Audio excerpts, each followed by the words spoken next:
what time is it?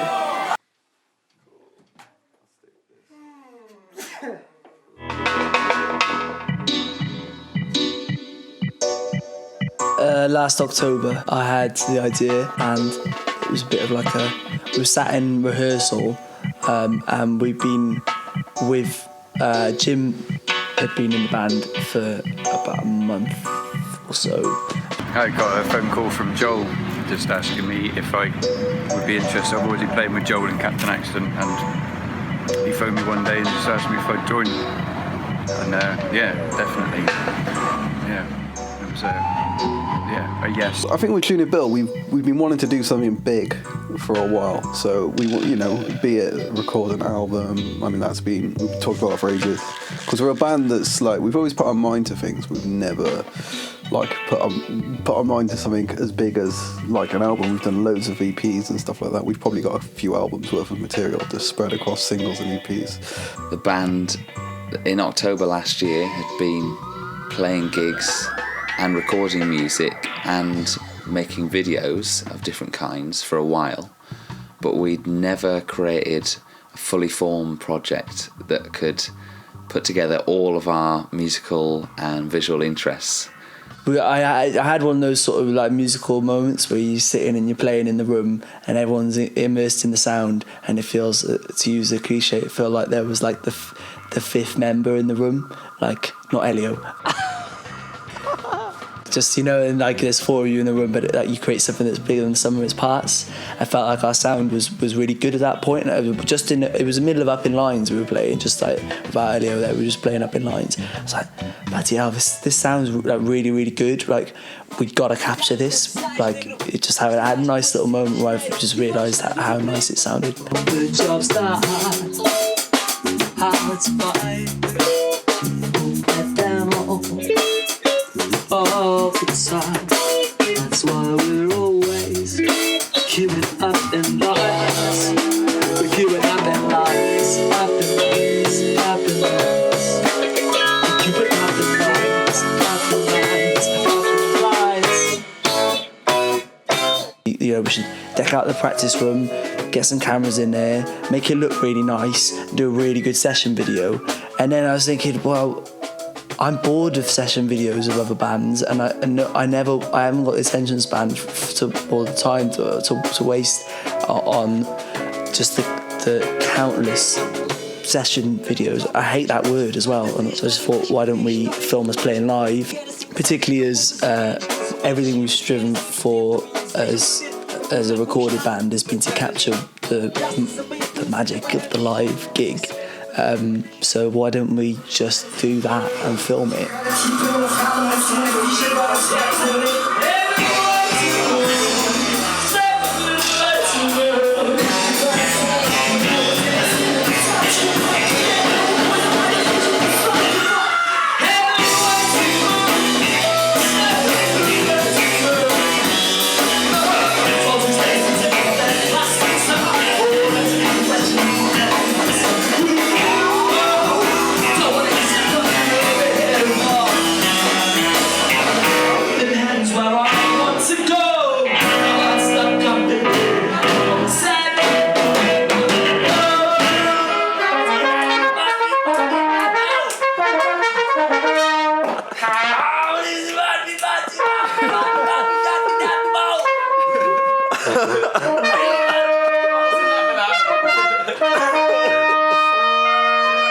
I was just like hanging out with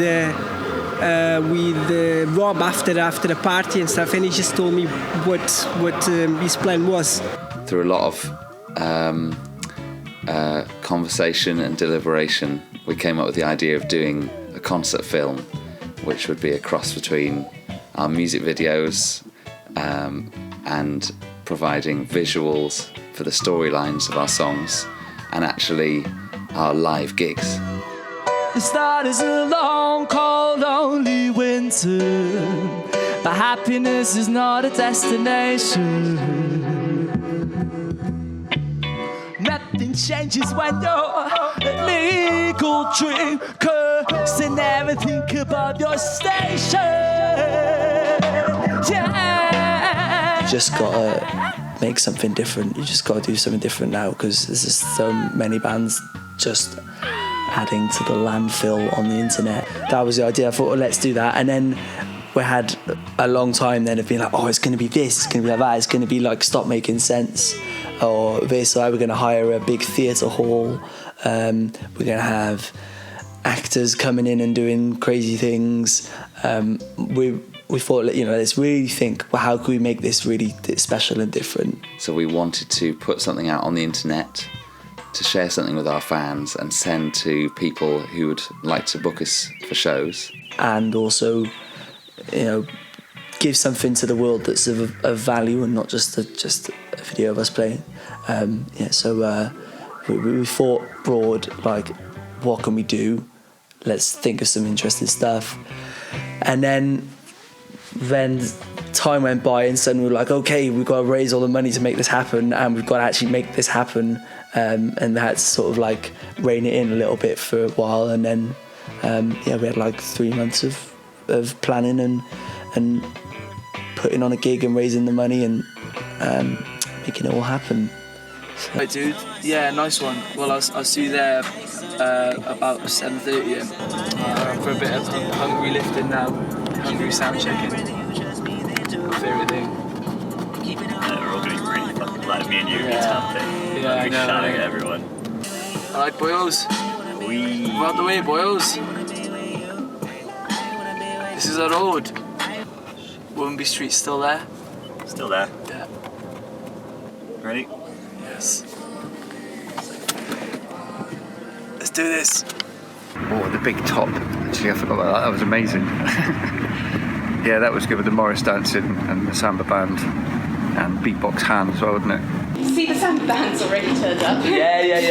They've gone. They must be somewhere. Yeah. Our practice venue is across the road. So we're going to rendezvous there, check who we've got, which dancing people know. Nice. So we're planning to head around about 8, so we can loiter and jingle quietly in a corner. So who is in charge of what happens when tonight? Me. Okay. So 8:30. 8:30. Yeah. So we've got 15 minutes. We've probably got enough time for 3 dances with another chat to the audience in between while the team sorts themselves out. So if you give us a thumbs up when you want us on, and if we're overrunning, just and then we will finish the dance and bug off out your way. Great, nice, that's brilliant. Yeah, we're looking forward to this. This is our most improbable gig of the year. Oh, brilliant. Oh, wow, what a title. Wonderful thing about an Easter bank holiday. We basically get 4 Saturdays in a row. Whee. Welcome to Saturday Take 3. We are Cardiff Morris. Confused and delighted to be here. We're here to dance for you this evening, to amaze you, confuse you, and at least give you some entertainment.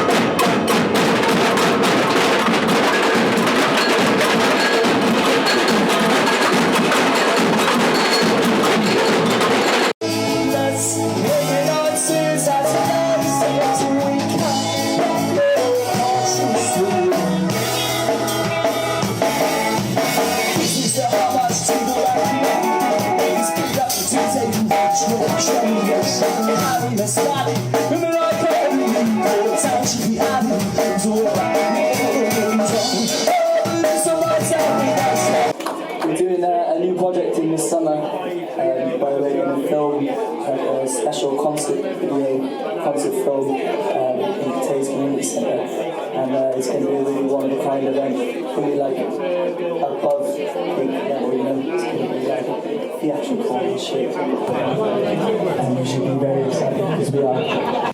I don't know, I always like put a lot of pressure on myself to come up with like creative ideas, but there was an element of this of like, I think in hindsight I could, for future projects, it would be better to have a clearer idea of being like, we're going to do this and it's going to be in this room with this lighting, and it's going to be like, it's going to be a really simple, there's a simple, effective idea for a video or a project or whatever.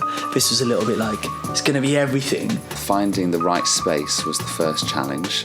Finding a place where we could bring in all of our fans, and also a place that could house all of the equipment that we wanted to use to put on the film, and including the set that was part of the actual film itself, part of the concert. So apart from spending a lot of time looking at different venues and discussing the various strengths and weaknesses, we also had to find a way to finance the project as well, and to use lighting equipment and a camera crew doesn't come for free. Knowing that we had to raise lots of money was a bit daunting. So we came up with the idea of crowdfunding, and to create that was a project in itself, really, to make sure that was going to happen, which took a lot of work aside from the actual preparation of the content of the film itself.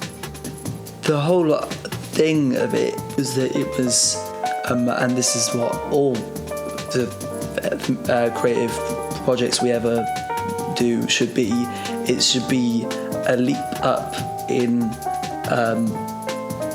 like level of effort in every way. It should be like just a creative leap. So we were having ideas above our station, you could say. Junior Bill aren't the first band to do a concert film. Obviously lots of different bands have done live videos or have filmed their concerts, their tours.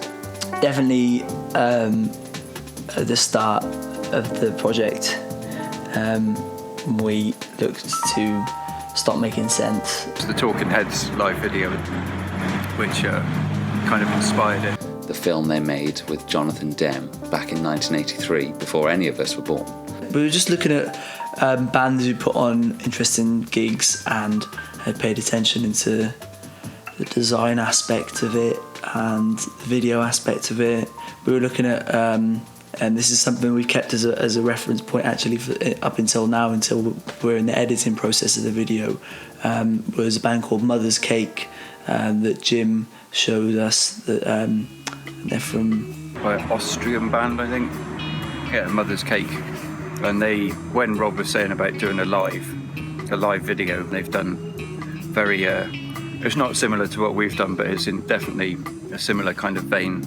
They recorded their album in a rehearsal studio with other people there watching, not loads of people. It's like they played their album and they did a live recording of it. Just like a set that runs together really well with like lots of nice segues and skits in between the bits, and psychedelic mashed up videos and montages that sort of come and go throughout the set, and that was something we looked at and we've continued to look at as a sort of reference point of like just a band that we're doing something creative with a live session video. Yeah, it's kind of quite inspirational for me. I've watched it hundreds of times now, and yeah, I think that was kind of, I think that might have helped showing Rob that. We've been watching films like that, as inspiration for our film Above Your Station, and that has been the kind of guide really for the blueprint for what we wanted to do as a band. My brother who designed the set, I guess has seen a lot of set design in theatre. Well, there was this art installation by a Brazilian guy called Helio, like Helio. Oitichicha, I think. Oitichicha, I don't know how to pronounce it. I mean, he did the famous art installation called Tropicalia, and that was what the musical movement Tropicalia was based on, which is how I found out about it. But that was like used like big like corrugated sheets and big like boards, and sort of created a world that you walk through almost like a maze, but it was reminiscent of a favela shantytown style thing, and the aesthetic of that was something that I was quite intrigued by. But I know my brother had seen things like that, and wanted to make a set that resembled sort of like fit in with the rough and ready kind of aesthetic. It's quite hard to like make something look rough and ready, you know what I mean? Like rather than make it look like you just bought it from IKEA kind of thing, it had to look like it is a shanty town. I think if we give you all our notes from the beginning, and then you kind of start off with those notes, and then We've got all the notes in. yeah. Sure. So yeah, Joel, let's get on with it.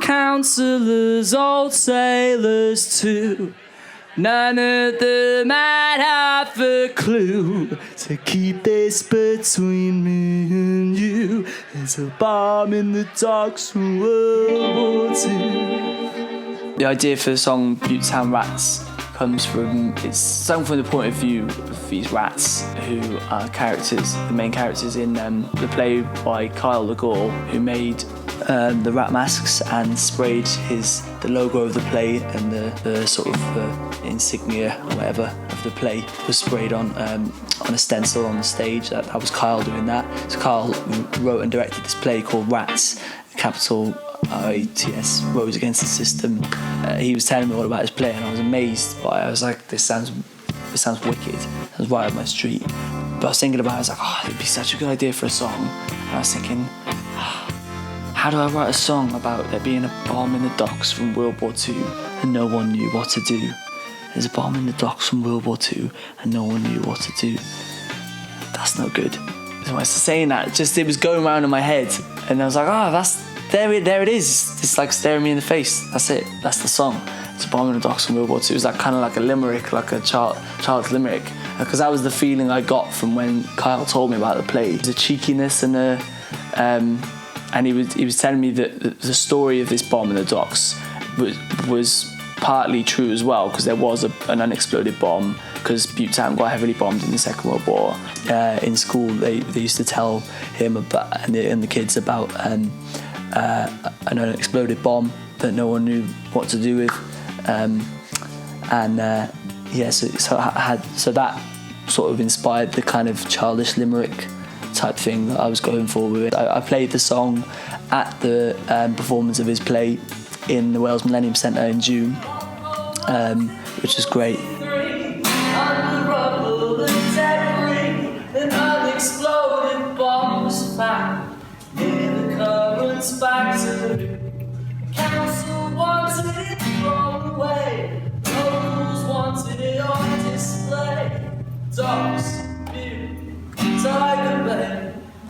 And has now sprayed "We Are the Keepers of This City" on the wall by the Huggards.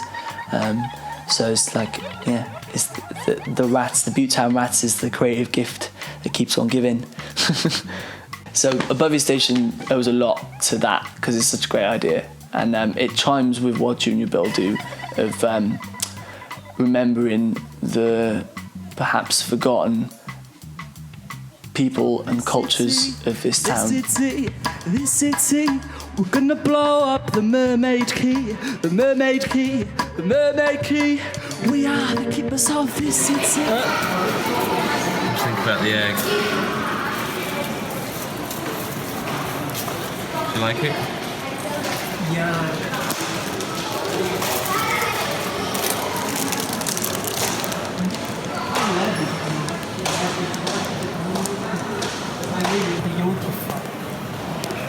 What did you say it is? It's beautiful. This place, as well as the egg laid down over here as well. fishes. I'm pointing. Just follow them. Yeah, on my finger. This is the representation of dinosaur egg, as you guys can see. It's really big. But according to the research and Rory as well, because he believes in dinosaurs. You don't believe in dinosaurs? I don't. So. You don't believe in dinosaurs? I would love to, but I don't think this is true. I think we human beings, we like to make up things, generate some money. That's life. But still, I like it, and it's fascinating. So this city, we're gonna blow up the Mermaid Key, the Mermaid Key, 'cause there's a bomb in the docks of World War II. No one knew what to do. There's a bomb in the docks of World War II. No one knew what to do. Yeah, councillors, policemen too. They think you're attacking them. So, this between me and you. There's a bomb in the docks of World War II. We are the keepers of this city. That was too quick, actually. That's fine, I got plenty of other shots. Yeah, it's alright. Especially you getting shat on. All the songs, I love all the songs. Rob is the natural songwriter, and everyone can tell, like, by the time they first listen to his songs. So I think that they are all really good songs, and they have a meaning, the songs have got a structure. Well, yeah, talking about in terms of the songs, that is really the basis of the inspiration for how the film looked, and also the other elements apart from the set and the sort of the look of the set being a kind of almost like a street scene in a way. Apart from that, there's the audio elements and in the film itself, the sort of the visuals that are over the top of the main film. All of that stems from the lyrics that Rob has written, the stories, which in turn come from Cardiff and the people that Rob's met over the years. The songs as a whole informed the film and how it looks and how it feels to the viewers. So in terms of lyrics, I don't think that is worth it to exploit that much, because when people listen to that and hear to that, they understand exactly what the songs mean. The Romas and the Czechs is about. I've had the song for years, and it was one of those I couldn't complete for ages. I had this is for the Romas and the Czechs, they don't get no respect bit for a while, but it's just sort of taken a while to come to fruition. But it was just an observation of like micro little community in Cardiff. I don't really know anything about like Romani and Czech culture, but I always remember in school that of all the ethnic minorities, the Roma and Czech kids, they were the ones who found it hardest to sort of integrate. So while like the other ethnic minority sort of groups would all like be mixed and mingling in the playground, the Roma and Czech kids would be off in their own place, and they would get taught in like, because a lot of them would be in the classes where they have to teach English to people who English isn't their first language, so they were like a little bit separate from the rest. It just seemed like they had a hard time sort of being accepted, and I always there was all these things about the Roma and Czech community in Rofe were like ripping apart people's bins, to clothes, and then I remember speaking to a few people who were like really nasty about it, and I just thought, well, isn't that really sad that they have to go through bins? You've thrown it in the bins, so why do you care that they're going here? So I just thought they were a group that particularly sort of excluded, really. But it's only like, I don't even live here anymore, so I don't even know what it's like. Someone went through my bins again. They want what I've got, so we can't be friends. tearing up City Road in your Mercedes Benz. You must be living a life here at my expense. What pretense? Let's keep the together. I don't know, it's really hard to picture it, to be honest. You kind of think of it from an abstract point of view, bright lights, television cameras, and you lot trying to play a set. But actually, like, I think going into it, there wasn't so many expectations to what it would look like. There was quite a lot of ideas floating around, and I know like Rob and George had their vision kind of thing, but I couldn't really picture it until I turned up here. It was hard to kind of get your head around what a concert film could really be, and what a Junior Bill concert film could be. So like a lot of stuff that, you know, is quite big parts of the project, which like a lot of the band didn't have a big hand in. There's like 35 people involved in it, or something like that, more than that, I think. Like the sets and the lighting and you know, the kind of actors on stage. We were quite hands off from that, so actually seeing that come together was pretty incredible. But actually, before the show, it was you know, I didn't have any idea what it would look like at all. You know, I knew it was going to be good, but yeah, it was a surprise how good it was. To say that, yeah, it looked really cool.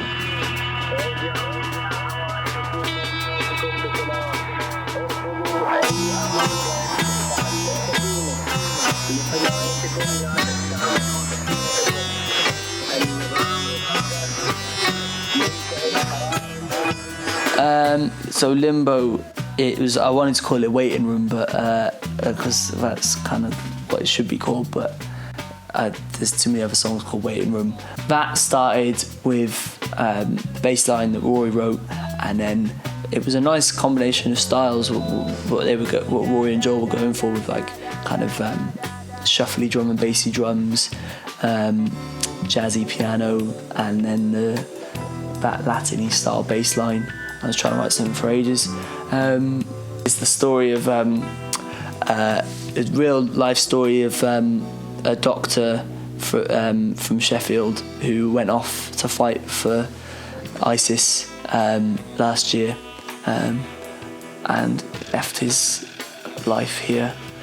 So basically, I'm making an analogy with the people that are, you know, like that are in the army, and they are asked to go to, like in service to other countries to fight for their countries and stuff like that. And they do such a really good thing without knowing exactly why they are going there for. I mean, like, because they think that they are defending their country, and this is actually a great thing.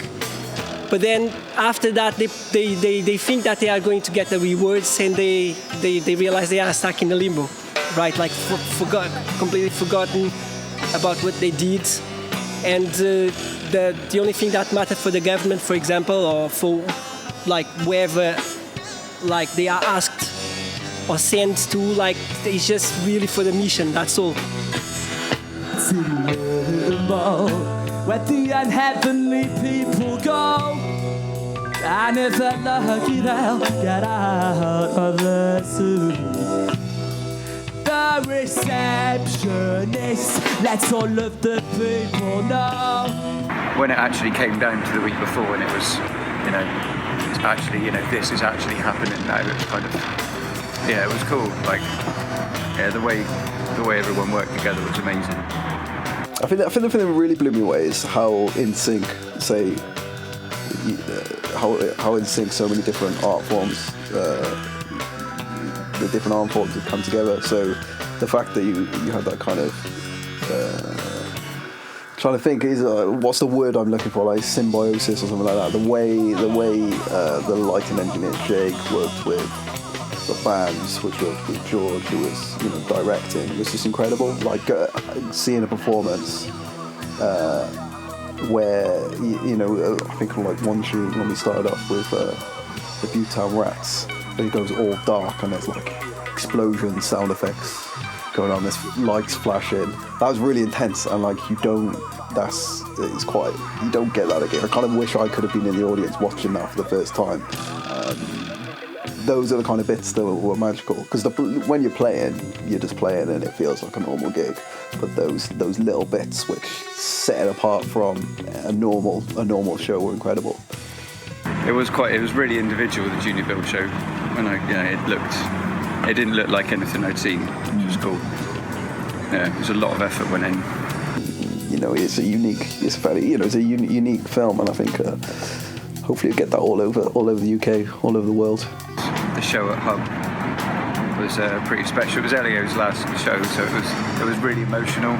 So the Elio chapter is sadly over, although I don't think it's the very end. I think Elio will be back in some form. At the moment, I'm just concentrated on what I want to try to do in my as a career, as a web, in this case is to be precise, I'm doing something with web development,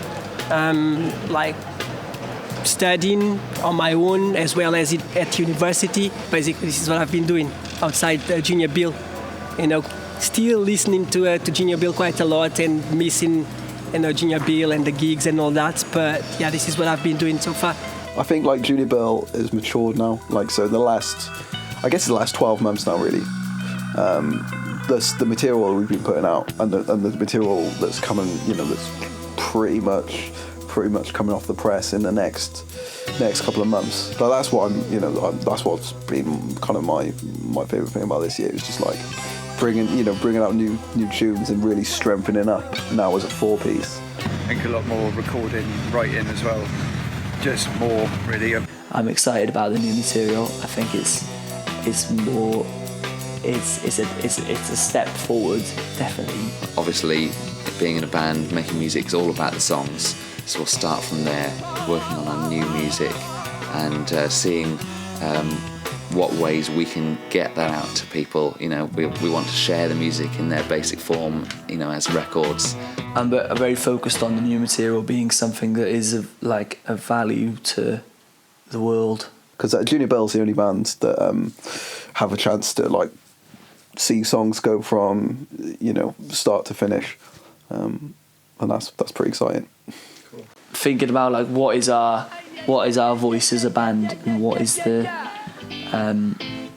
our new music bringing to the world. I can't seem to face up to the vice. I'm tense and nervous, I can't relax. I can't sleep cause my bed's on fire. Don't touch me, I'm a real live wire.